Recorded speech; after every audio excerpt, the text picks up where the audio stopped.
Jon, we want to come to you and switch from the investment banks to commercial banks. You've been on many audits. Give us a perspective about what is happening at the national scene as well as here in the state of Michigan. What do you find the question commonly asked is that, are commercial banks doing okay? Are we going to be called upon our notes? Can you address any of those? Thanks, Sheree. Good morning. So first of all, I want to thank Sheree for the question that he asked me, because initially the question was, so is this the accountant's fault? That's usually the standard. So anyway, I feel a little bit better right now. At least that warmed up the audience. They're a little bit more friendly than they would be otherwise. One of the things I want to go back to just for a second to kind of get started is talk about confidence. And Mike talked about it, and he made a very good point that we've got an issue with confidence. Just to kind of show you, on Friday I'm getting a lot of calls now with people wanting to talk about things like, what exactly does the bank insurance mean to my bank account? That gives you a perspective on what's happening with the confidence for the consumer. So one of the CEO of a large distribution company here in Grand Rapids called me to talk about the advice his bank had given him about how to protect his payroll. As it's going through, like Friday I got $1 million in my account.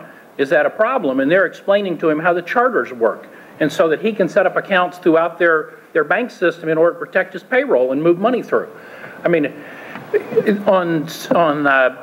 I'll go to parties and somebody will ask me like, okay, so Jon, what do you do? I'm a C.P.A. I audit banks. Oh, that's interesting. What'd you do today? And now I'm getting calls at home asking me how much money people think they ought to have at their house, in case the banks don't open on Monday. So that kind of gives you a little bit of perspective about what's going on, and I'm sure Mike's getting, because he's dealing at a retail level, he's getting a lot of those kind of calls. One of the advantages, I think, of being old is that you get a perspective on what's going on. So I have audited banks for more than 30 years, and I know I look much younger than that, but and so I've been through 4 of these downturns, and this is the only one I've ever seen driven by residential lending. Usually it's commercial. It's overbuilding in developers.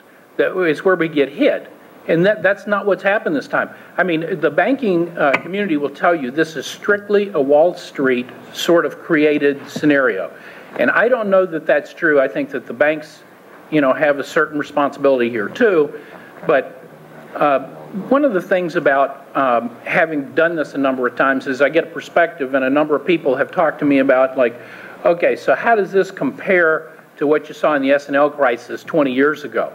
I think one of the differences is that the banks this time have a lot more capital. I mean, I can remember, and Mike and I were talking about that this morning, about some of the creativity they were using to kind of keep things going. The banks and the thrifts during the S&L crisis, they were creating special regulatory accounting in order to create capital for the banks and the thrifts. That's not happening this time. Most of the banks are, what I would call well capitalized, which is about 8% of their total assets. They have capital. They have a capital percentage that relates to 8% of their total assets. So at least today, they look much better than they did 20 years ago when we were really having a crisis. One of the things, though, that we'll know a whole lot more about is over the next 30 days, because a lot of these events that you've been hearing about and reading about in the paper will be reported upon in this quarter. So for the public companies, they're going to be getting out public announcements. They file their press release, like you read one yesterday about one of our local banks and the write-downs they're taking. And so you'll read about what their earnings are. Now, they're going to be dealing with some special issues this time. About 8 of the 9,000 banks are going to be impacted either by AIG, Lehman, Freddie, or Fannie. So those numbers relate to something like $150 billion to $180 billion in losses dealing with Freddie and Fannie. That's going to hit the banks. In addition to that, the credit default swaps, that's about $1.4 trillion that relates just to Freddie and Fannie. One item of note, just for explanation, I know that all of you wouldn't be here if you weren't interested, have read, there's a piece in the proposed legislation that dealt with the taxability of the losses for Freddie and Fannie securities. What happened there is the banks treat these as capital assets, and they weren't going to be allowed to take tax deductions for them, for their losses, except to the extent of capital gains. And generally the banks don't have capital gains because their securities are ordinary. So they had to put special legislation in just to reduce the impact of what's happening to the banks. When you look at the stats on the earnings of the banks in the country, they're still all making money.